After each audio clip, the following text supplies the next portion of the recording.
Tonight, we're learning more about the arrest in connection with the abduction of 9-year-old Charlotte Sena at a park in upstate New York, and how the suspect's own actions led police right to him and her. Charlotte disappeared while riding her bike in New York's Murrow Lake State Park over the weekend after going on a bike ride with cousins around dinner time Saturday. She said she wanted to do one last loop by herself, short loop, one that takes about 4 minutes to go around. She never returned.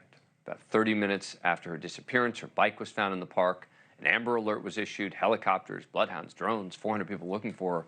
Police found her about 48 hours later hiding in a cupboard in the suspect's camper. 47-year-old Craig Nelson Ross Jr. has been charged with first-degree kidnapping. More charges are expected to come, according to New York State Police. He's being held without bail at the Saratoga County Jail. This is Colonel Richard Allen after his arrest. When we made the dynamic entry into the residence, he did give our sword operators, our SWAT people, some resistance in there. He was taken into custody. He did suffer some very minor injuries, but it was relatively minor. The suspect literally hand-delivered the evidence that led to Charlotte's discovery and his arrest. Court documents revealed that Ross wrote a ransom letter with the intent to compel the payment of monies as ransom for her. It's still unclear what exactly was written in the ransom note, but police say Ross drove to the family's home early Monday morning around 4:20 a.m. and put the note in their mailbox. Family not home.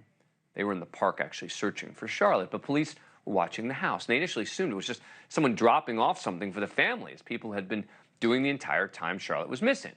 They eventually found the note, and a fingerprint from it matched one that was in the database from a 1999 DWI case. Now, contrary to initial reporting from local news, the suspect is not a registered sex offender, has no sexual abuse in his background. The fingerprint from the DWI led authorities to a house where the suspect's mother lives, 18 miles from the park. The suspect and Charlotte were located in a camper behind the home. Within the camper, they located the suspect. After some resistance, the suspect was taken into custody, and immediately the little girl was found in a cabinet, cupboard. She was rescued, and she knew she was being rescued. She knew that she was in safe hands. You hear that, and it just breaks your heart thinking of the 9-year-old reacting, right? The police are. She was wearing an adult-sized sweatshirt, not the clothes she was wearing when she disappeared. Police say she was found in good health, is understandably traumatized. She was alert when they found her, but very emotional when she saw the officers. It remains unclear if Ross was following Charlotte, and as of now, there is no previous connection found between him and the Sena family.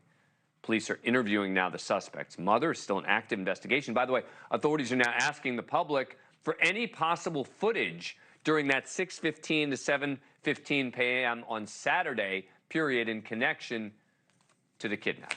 Joining me now, Jesse Weber, attorney and anchor for the Law and Crime Network, also a NewsNation legal contributor, has been following this case closely. Jesse, we said other charges are possible. Yeah. What are they referring to?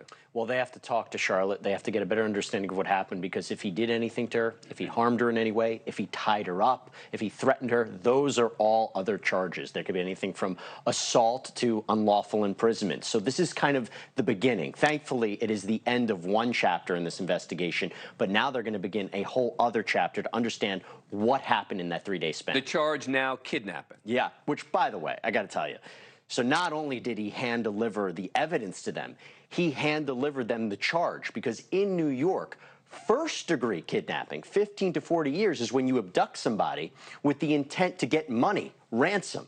That is what triggered the first-degree charge there, and I got to say, he might be regretting right now, if he did this, honestly, innocent until proven guilty, that he didn't wear gloves. Because how many times do we talk about that criminal defendants, criminals, they may not be the best, they may not be the smartest. Right. No, you always hear cops say we catch the dumb ones. Right. Right. And thankfully that's the case. Yeah, I mean, the fact that he hand-delivered it himself, too, brings over the ransom note. I mean, not thinking, oh, The police might be everywhere? Thank you for watching.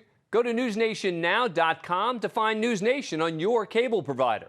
And don't forget to click the red subscribe button below to get more of NewsNation's fact-driven, unbiased coverage.